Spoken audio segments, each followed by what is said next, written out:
when the red light is on the top of that camera, that's when you start talking.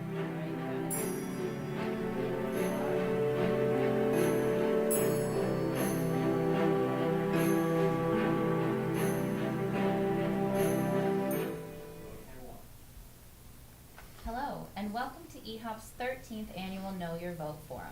My name is Elise Mihailowski, and I'm the president of eHop. Our mission is to educate, engage, and empower Hopkinton. Our goal tonight is to provide an overview of what we'll be voting on this year.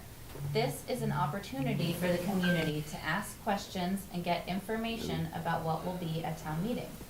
We have a panel of town leaders here who have been working diligently for the past year, discussing, planning, negotiating, and creating the articles for town meeting. Thank you all so much for carving out the time tonight to answer our questions. I also want to thank all of the eHop board members for helping put this together, and a special thanks to HCAM for allowing residents the chance to watch and participate from home on TV and YouTube Live. This forum would not be possible without all of you. I'd now like to ask our panelists to introduce themselves before we begin. Thank you. Susan Rothermick, Assistant Superintendent for Finance and Operations at the schools. Good evening, everyone. I'm Carol Kavanaugh, Superintendent of Schools. Good evening. I'm Nancy Richards Kavanaugh. I'm the chair of the school committee. Hi, I'm Ken Weissmantle, Chair of the Community Preservation Committee. Hi, Joe Clark, Select Board. Good evening, Rob Benson, Chair of the Planning Board. Elaine Lazarus, Town Manager. Kyla LaPierre, Chief Financial Officer. Connor Deegan, I am the Town Clerk and will be serving as the acting Town Moderator for the town meeting. Magdalena Kegel, I'm eHop board member. Thank you all for being here again. We're going to cover a lot of information tonight. We welcome questions from the public once the panelists have finished speaking.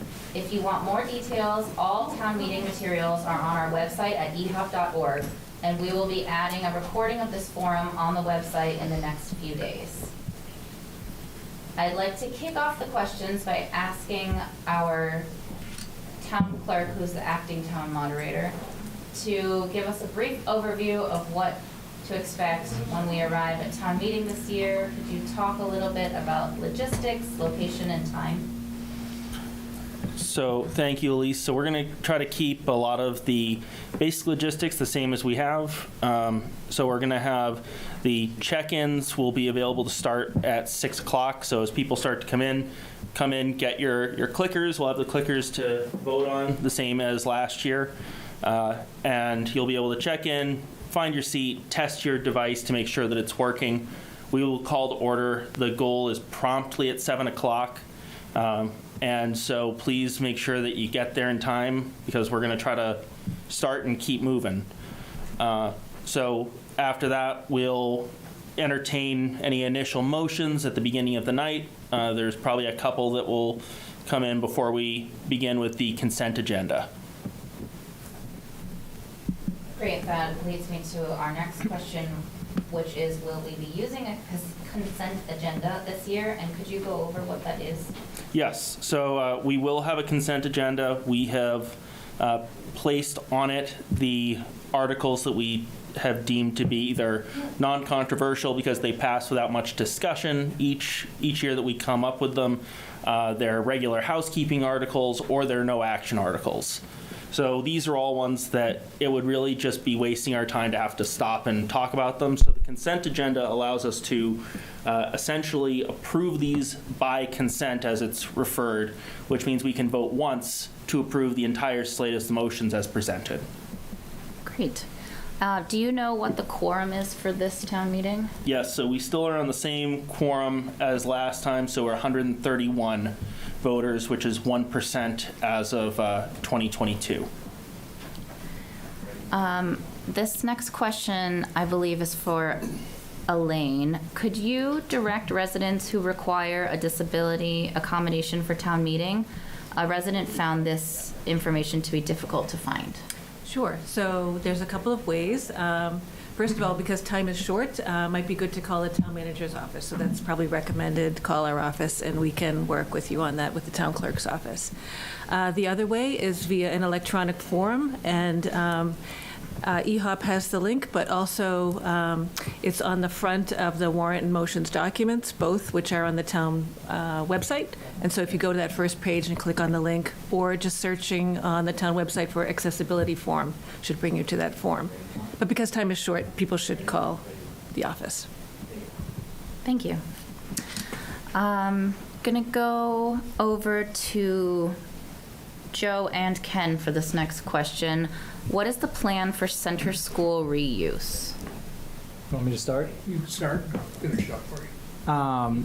So I'd probably back up a little bit, and I think going back at least a year, the town put out an RFP to figure out what to do with center school.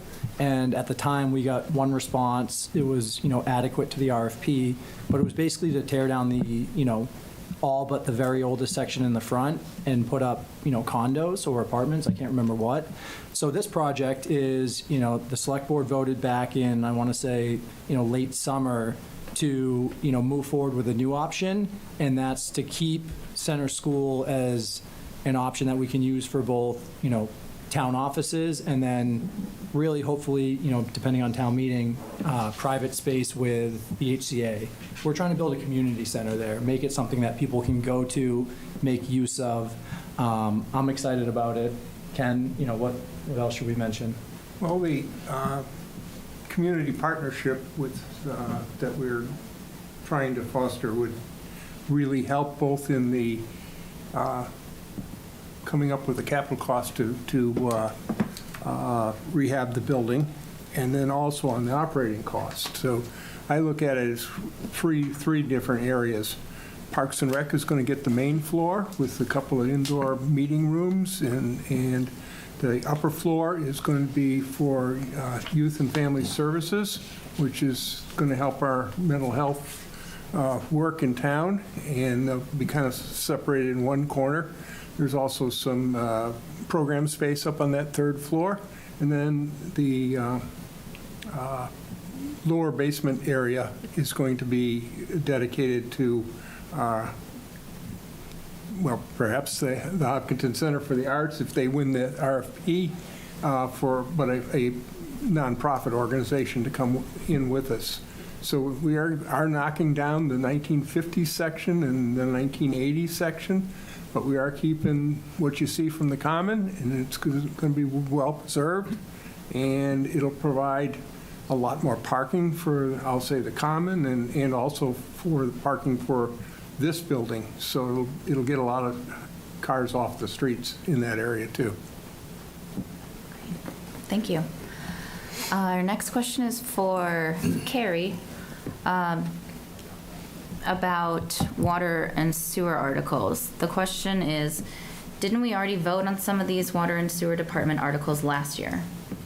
The short answer is yes, and for the long answer, I'm going to defer to our CFO. So yes, they were part of the annual town meeting last year. However, they were against the water retained earnings. We did not have sufficient retained earnings in order to offset the cost for all four of the articles. So you'll see as part of this ATM in Article 15 that we're rescinding the debt that was approved in order to vote on it again in this annual town meeting. So we did not use the approved capital expense in '24, and we're going again in '25 to show transparency that it wasn't used, and we want the articles to be approved again. Great.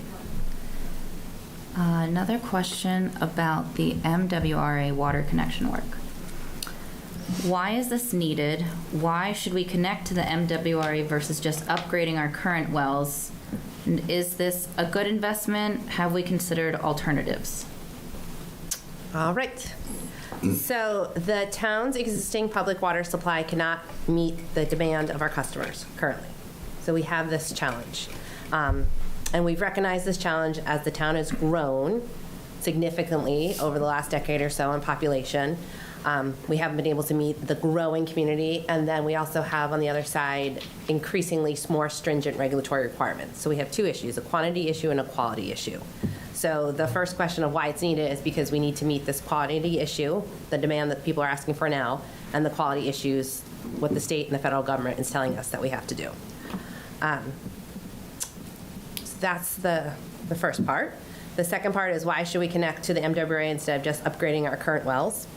And as I said, our current wells cannot meet the quantity of water that is currently being demanded by customers or support the potential future needs or any kind of commercial growth. So upgrading our current wells to meet the water quality requirements, PFAS, iron manganese, is expected to be a higher upfront capital cost. Then is it a good investment? How have other considerations, alternatives been considered? So the town has been talking about this for several years. I will point out that at the 2016 annual town meeting, the town approved to move forward MWR connection through Ashland. And then again, at the 2022 annual town meeting, the town supported an MWRA connection through Southborough when the one in Ashland ended up not being feasible. So this is not a new action. This is not a new approach. This is something that has had town support for a long time. And then I encourage folks that want to learn more information. We have a lot of information on our website. So all of the plans, feasibility studies, engineering analysis, all that stuff is available on our website. We also have these lovely, I'm going to look right at the camera, pamphlets that have been available on our website. They've been at Town Hall. They've been at the library. They're at the Senior Center.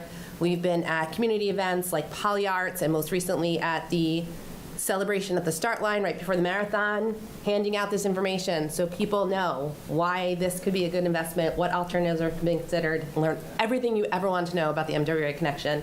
So I encourage folks to do that. At the same time, we will also have representatives at town meeting in the lobby with these pamphlets and other wonderful information to answer any very specific questions that people have. So going right in, walking right into there, we can answer any last minute questions that people might have about what we're planning to do and why we're asking for this funding. Great, thank you. I am going to jump back to Joe for economic development and the special revenue account. If this passes, who will decide exactly how funds are spent? The select board? Or does it go back to town meeting for a vote? Do we know how much revenue has been guaranteed into the account so far this year? Or generated into the account? Yep, good question. So this just went into effect on January 1st, and we get kind of the revenue every quarter, correct? So we know kind of the first quarter of the year. We don't know if that's a great indicator of the full year spend. So it's, first go around, I would say it's smaller than we anticipated. But overall, the idea with this was, to fund economic development, where that is, or I should say, sorry, I'll back up. You asked who decides where it goes. That will go back to town meeting. So as part of our appropriations every year at town meeting, as we vote in the budget, any type of revenue like this would go through the town and be voted on.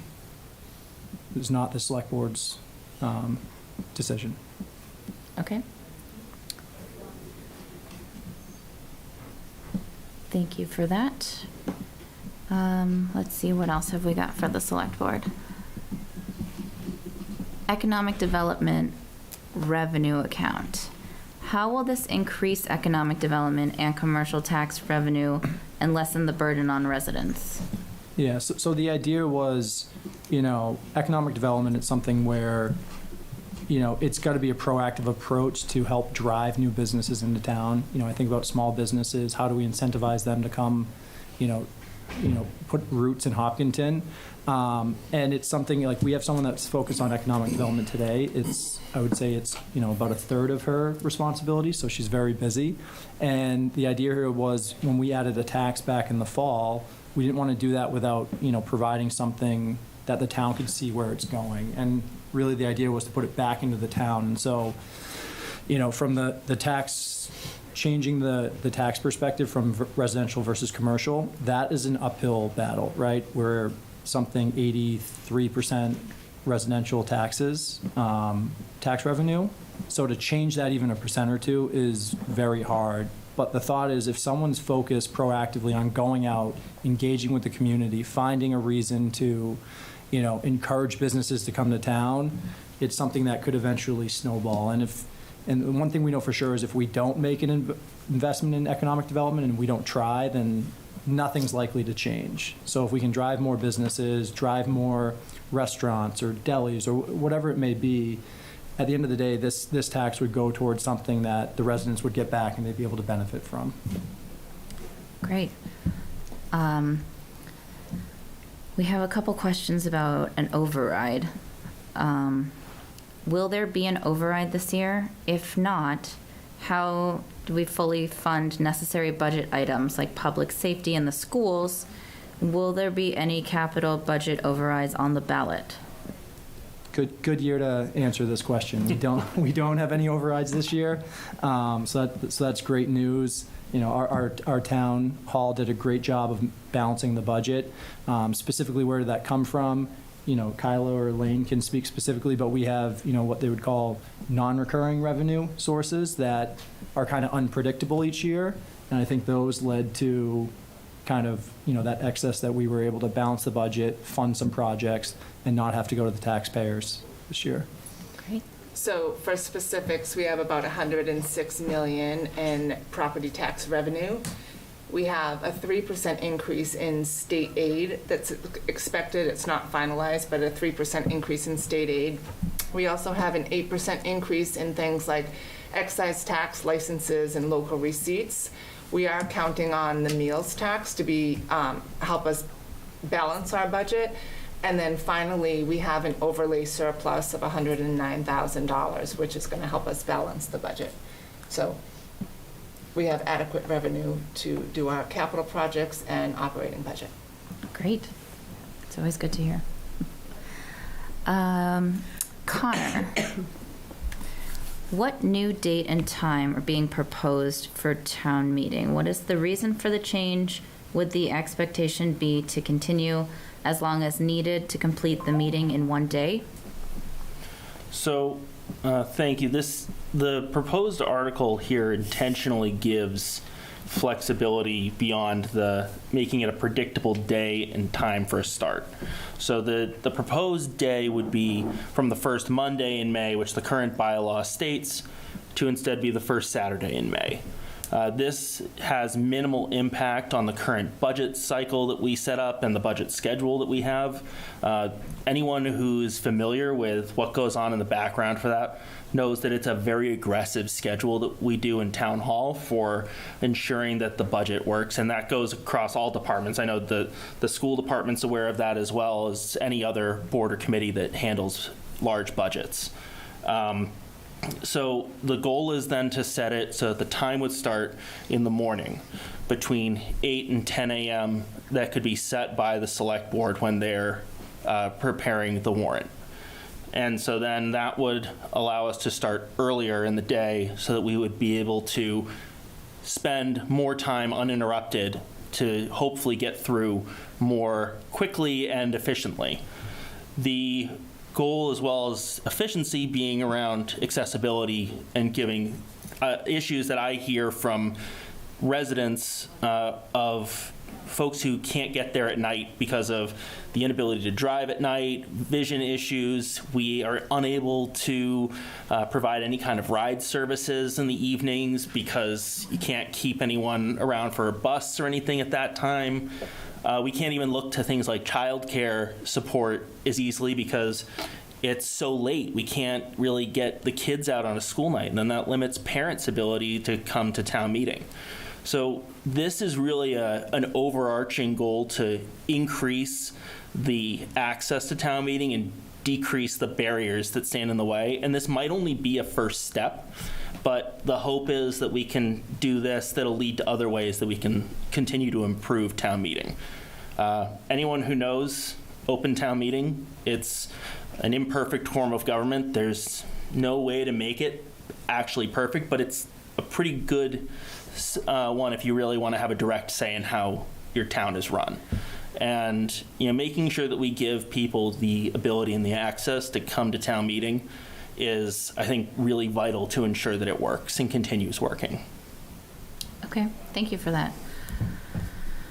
I am going to go to the schools now to talk about the adaptive playground. Some of the questions we've gotten several. Would you prefer I ask them all at once or go one by one? Probably all at once. Okay. Why does the school need 3 playgrounds? Why do we need it here? Could you please clarify how much money is being asked for from the taxpayers at this town meeting versus how much is already funded through other sources? Why is this important for Hopkinton? What are the benefits of placing near a school? When did the town approve a study to evaluate potential locations for the adaptive playground? Okay, that's a lot. Thank you. So beginning with the first question, this is the first adaptive playground for the town of Hopkinton. The town of Hopkinton currently does not have an adaptive playground when you look at all the playgrounds that exist. So this really is the first of its kind. So what does that mean? An adaptive playground is designed with elements that allow children of all abilities to access all the elements and play together. So that means there's more ramps, less stairs. The elements could be ground level so that a wheelchair could roll onto a spinner, say, or a seesaw that, again, is ground level. So it really allows children of all abilities to play together. So that's a little bit on what is an adaptive playground.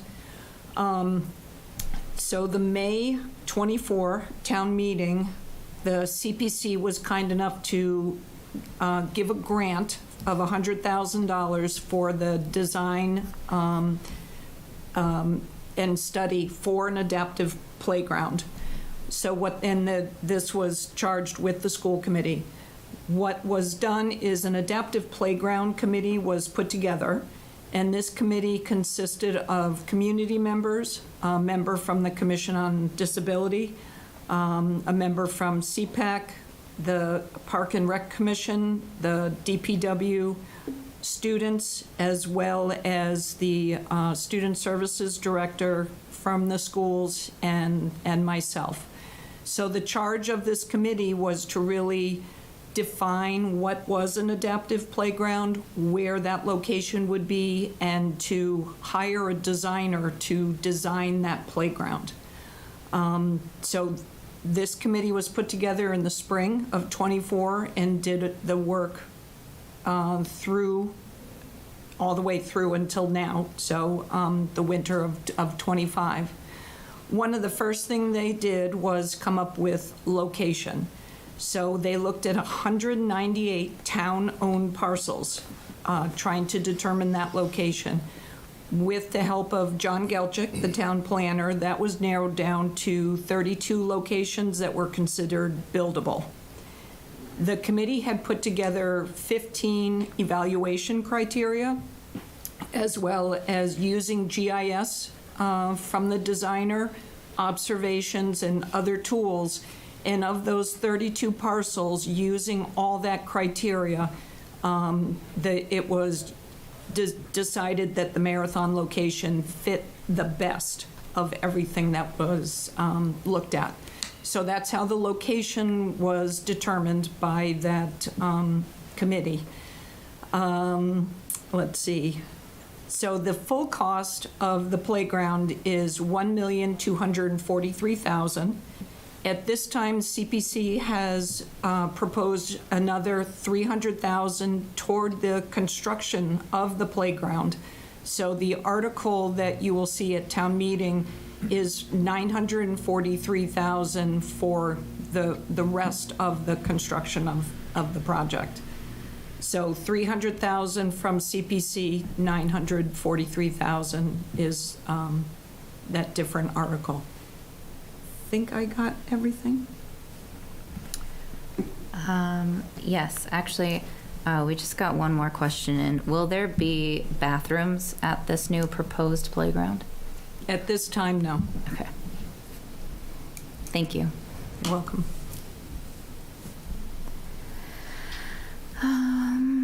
Let's go to... Sorry, I'm jumping around a little here. Let's go to the planning board for some questions. Accessory dwelling units. Why are we doing this? What are typical requirements to add an ADU? And is the text update fully in alignment with the new state law, or are there any deviations or additions that are specific to Hopkinton?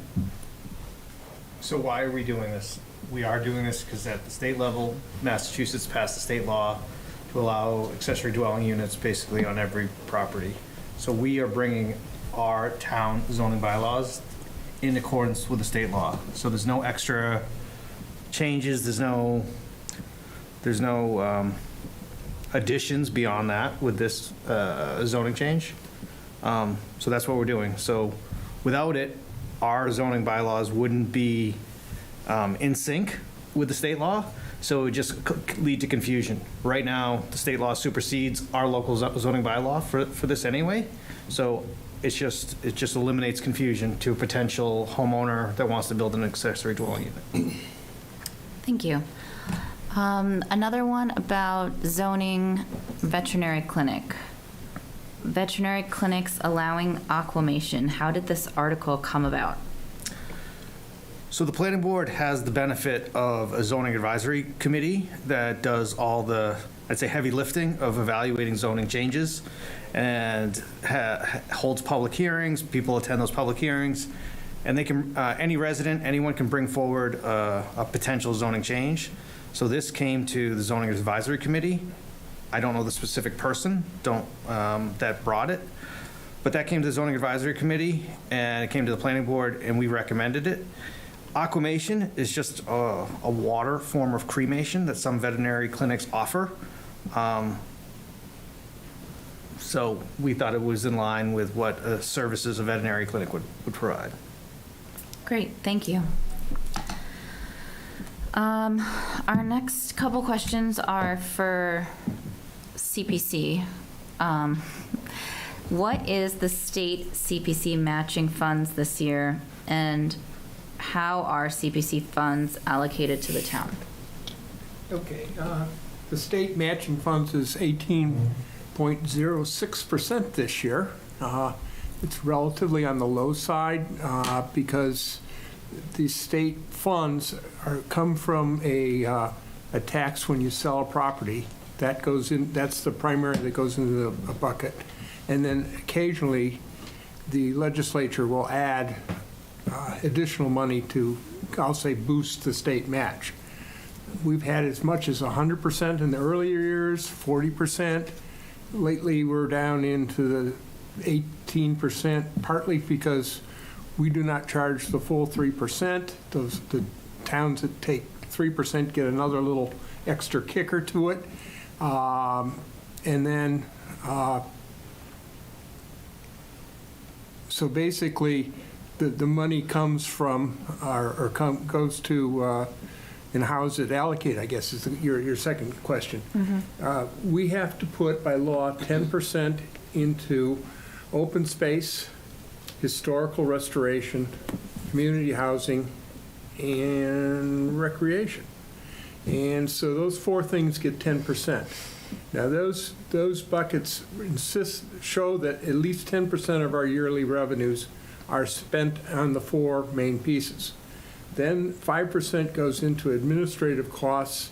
We rarely spend that 5%, so then it goes into the undesignated portion, and the rest of it goes into an undesignated portion, which the committee can vote to fund any project out of that portion.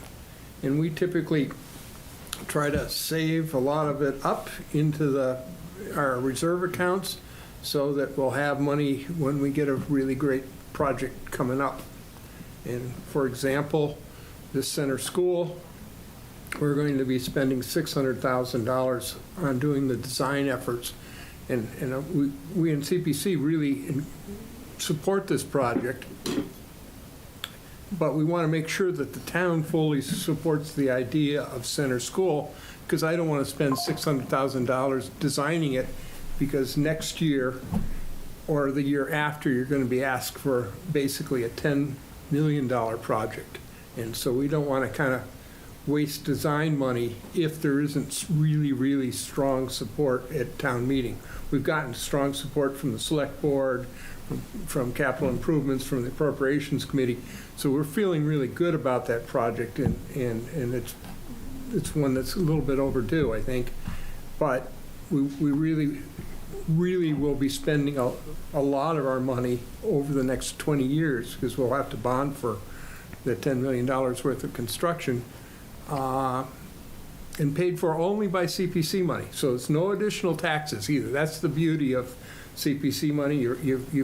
We've already gotten our hands into your pockets for the 2% addition.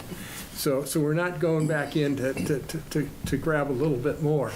But we want to use it, and by law, we have the 4 areas where we can do it. For example, if we got a really great willing seller on a nice, beautiful piece of open space, and there are a few of those that, quite frankly, we covet in town, we'll have to spend real money to get some of these properties that are very valuable. And like I said, we're committing probably 20-something% of our funds for the next 20 years into center school. So that's a big commitment for us. I know there's playgrounds and water parks and all sorts of stuff that people are dreaming and working on, and and all great projects, and we're going to be funding a lot of that over the next few years. Great, and that transitions us into the next question that I have, which is, why is the leasing of center school worth considering? Why is the leasing worth considering? Yes. Well, first of all, we're looking for a partner that's going to raise $4 million of the $10 million worth of construction funds. So that makes it so that CPC can really do that project without letting the other 3 areas where we spend money on, we can't starve those other projects either. So that helps in our capital costs, but also takes 1/3 of the operating costs, and that in the future would be paid for by this other organization. And for example, we have a lot of good stuff that, we have a good relationship with the Hopkinton Center for the Arts. We lease them the building on Hayden Row Street. CPC has funded a lot of the renovation of those buildings in the past. So we're looking for this partnership as a way to, I'll say, stretch our funds, and also it'll help bring more stuff to the downtown area that I think will be good for the downtown. And I would add, specifically with the lease, it's needed because it's kind of one of those scenarios like, chicken or the egg. For us to work with a nonprofit in town that's based on arts, like for them to start fundraising that $4 million, they need to have something in place like the lease to kind of kickstart it on their side. So we can't really move forward without doing this first step with the lease. So it's critical to get that piece done. It would then go to RFP. Like I said, we were looking for a Hopkinton-based nonprofit focused on arts. So we're confident we'll find a partner with that, but this is kind of the first step. Okay. And this is also, the Center School project, I was the vice chair of the committee that looked for reuse of Center School, seems like 10 years ago. And this is really right in what that committee kind of recommended for the usage of that building. So, keeping that property, keeping the back for maybe a future athletic. I would love to see the playground rehabbed in the back, because quite frankly, I poured a lot of the concrete on that playground many years ago. And so I have a personal attachment to that little playground. So, I mean, it has such a good thing of being in the center of the town that it's really a valuable piece of property for the town to have. And the fact that we're able to provide some services for Parks and Rec and also for Youth and Family Services, I think is just perfect for that spot. I have a follow-up question to that. What would happen if we do nothing with Center School? Well, since I was on that committee years ago, quite frankly, I always call it the Plan D. CPC could pay money to tear it down and just make it one big park. I mean, that would be, but I think that's a really waste of a building that's in very good structural condition. We did a study on the windows a few years ago, and the windows are actually in better shape than most older windows in town. We walked through it in the winter, and it was in very good shape, like for, 18 degrees outside that day? Yeah, it's and we're talking about the 1926 stuff. The stuff that was built in the 50s, like myself, is kind of run down a little bit, but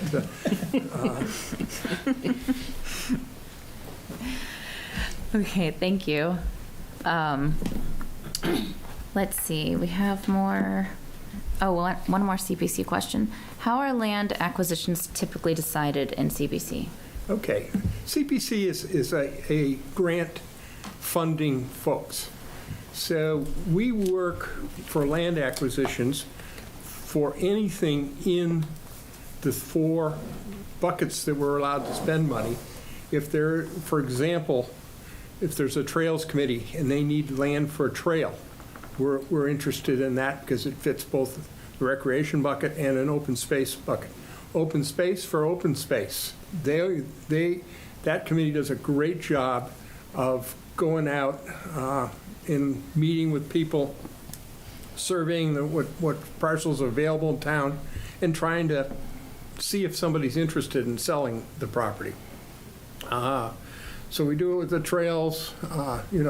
If we found a spot that would be great for a new athletic field complex, CPC would love to buy that type of flat property. Very few of them left in town. But CPC, was a major contributor or funder for buying the Fruit Street complex. So,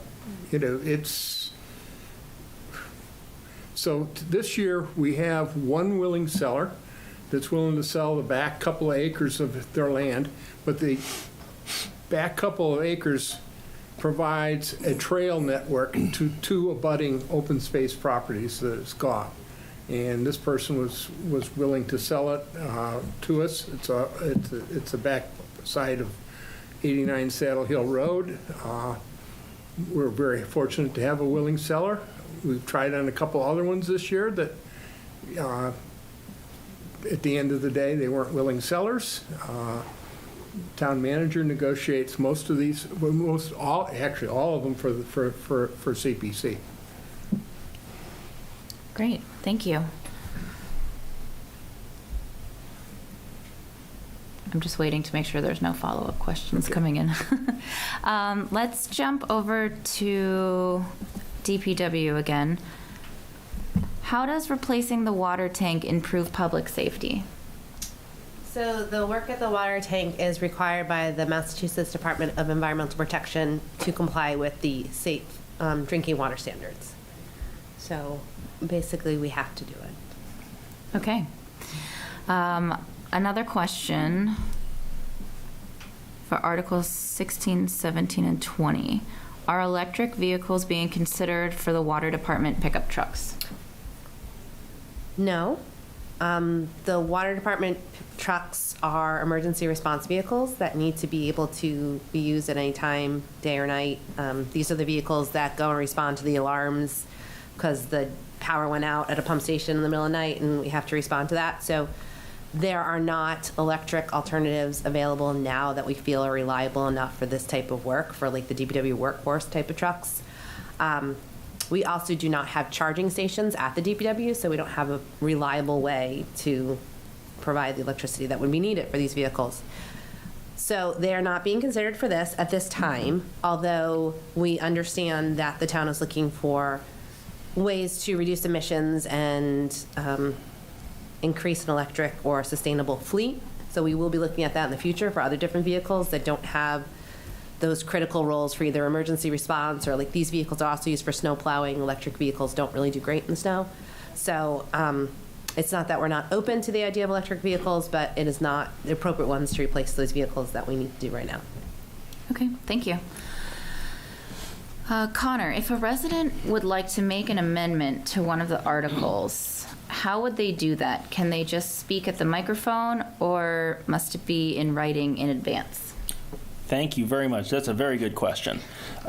So we ask that everybody who wants to propose an amendment put it in writing and get it to the IT table at the back first, because that way we can get it written up so we can display it for everyone to see what we're actually discussing and voting on.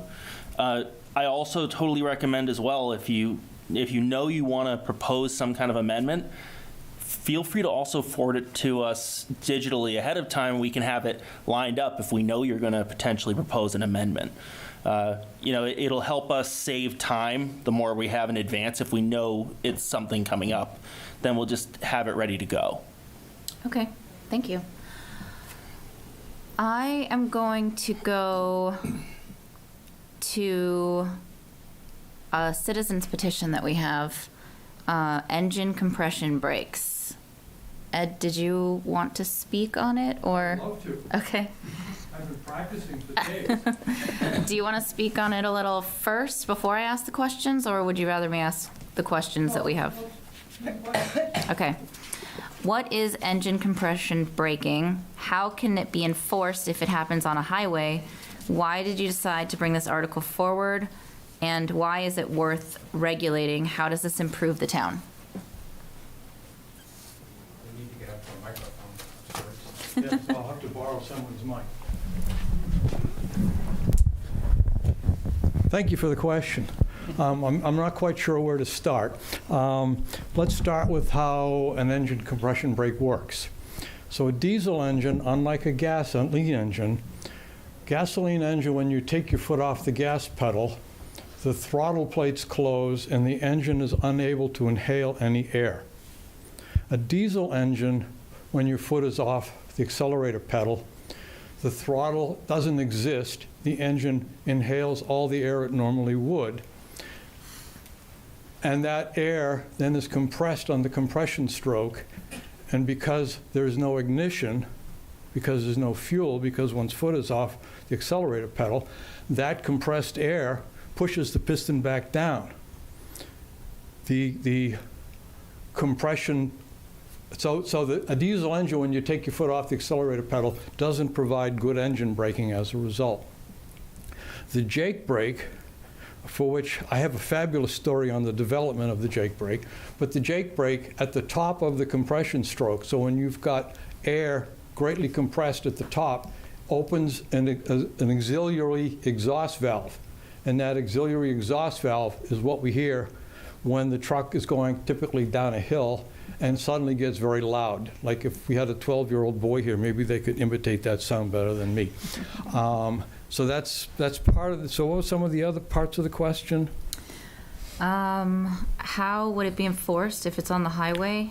I have amended the article to make an exception for trucks on 495 and Route 90.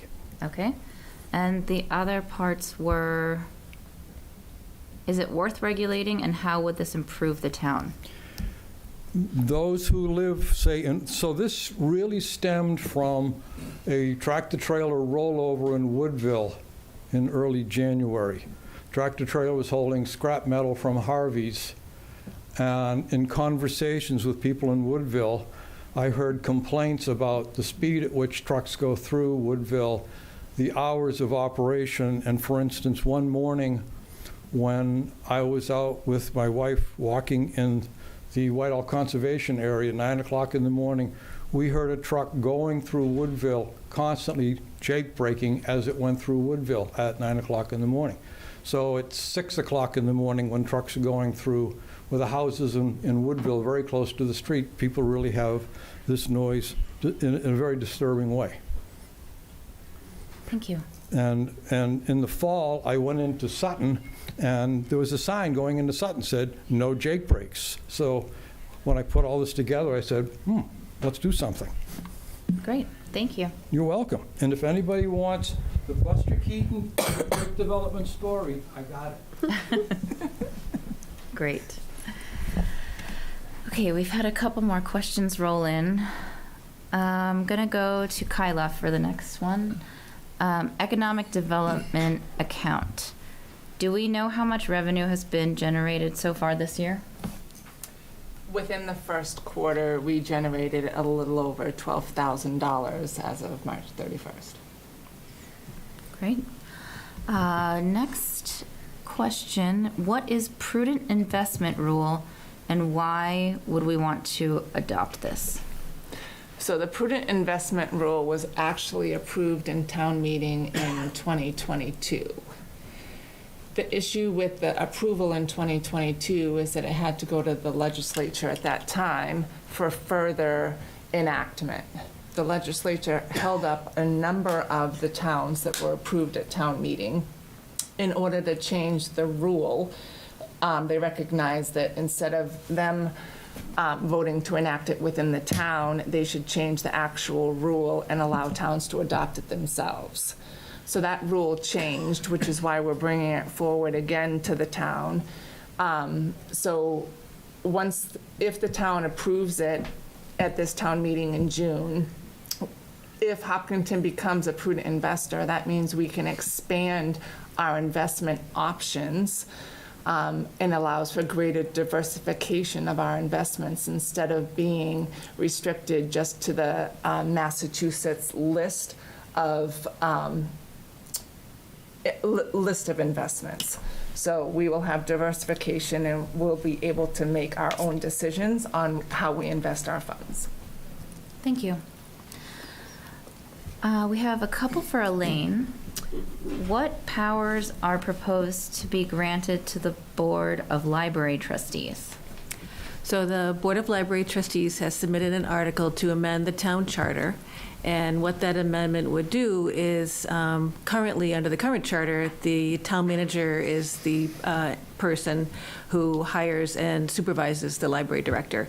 So the change would be to change that so that the Board of Library Trustees is the one that hires and supervises the library director. And that's a charter amendment, so that is a petition to the legislature to amend the town charter. Okay. And what changes are proposed to the Council on Aging bylaws? So the Council on Aging has submitted a proposed change to the bylaw, the general bylaw, which was adopted many years ago. And so the Council on Aging is established by state statute, and over the years that statute changed. And also the way the council conducts its business has also changed. So they were looking at that and decided to kind of modernize what's written in the bylaw, bring it up to date. And also, one of the other things that they're doing is expanding the membership of the board from 7 to 9 members. Currently, they have 7 members and 2 alternates, and the way they've operated is that all of those people are participating equally in the board, and so they'd like to codify that and make them all full members. So it would change the membership, enlarging the board. Thank you. Well, that's all I have so far. I wanted to give anybody watching at home or in the audience a chance to ask their last question. So will I wait just a few more seconds for it? Do any of the panelists want to take a guess at how long they think town meeting will last this year? 2 days. It wouldn't be fair for me to comment because I already know. We're going for one long night. That's my hope. That's what we could hope for, right? I'll tell you, we're going to keep it moving, though. We're keeping it moving this time around. Full confidence in running a tight ship one night. Well, I'm not going to over promise. I'm just going to see what happens. We're going to have that shot clock going overtime. 3.5 hours. 3.5 hours. I like that, Kyla. I like it. Okay, well, it doesn't look like we have any more questions coming in, so we have covered a lot of material in a short amount of time. Just a reminder to everybody that tonight's program will be available on HCAM's YouTube channel and on eHop's website. Anything you need relating to town meeting, including dates, times, town meeting articles, you'll find it all on our website at ehop.org. Thank you again to our panelists, special guests, town manager's office, superintendent's office, and HCAM for helping eHop make the 13th annual edition of Know Your Vote. We look forward to seeing all of you at town meeting on Monday, May 5th at 7 p.m. in the middle school. Thank you.